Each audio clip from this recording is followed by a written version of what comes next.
SEOUL President Donald Trump said Tuesday that stricter gun control measures might have led to hundreds of additional casualties during a mass shooting at a South Texas church.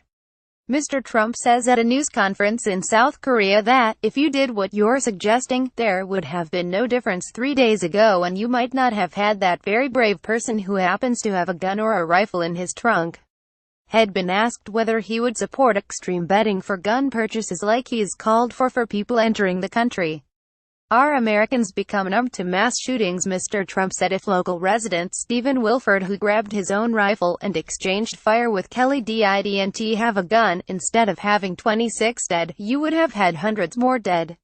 So that's the way I feel about it, Mr. Trump said, reiterating his stance that any hypothetical new gun control legislation is not going to help. Before giving his answer, President Trump said it was still too soon after the tragedy to be discussing measures to prevent mass shootings. Congress and the battle over guns. Mr.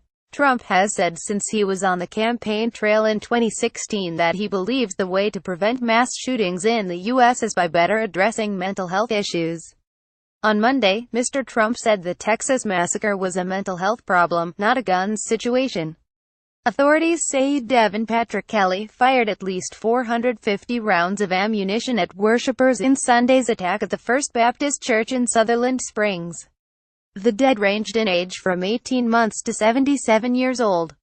The gunman, who killed 26 people at a small-town Texas church, was able to buy weapons because the Air Force did not submit his criminal history to the FBI as required by military rules. The Air Force acknowledged Monday that if the past offenses by Devin Patrick Kelly had been properly shared, they would have prevented him from buying a gun.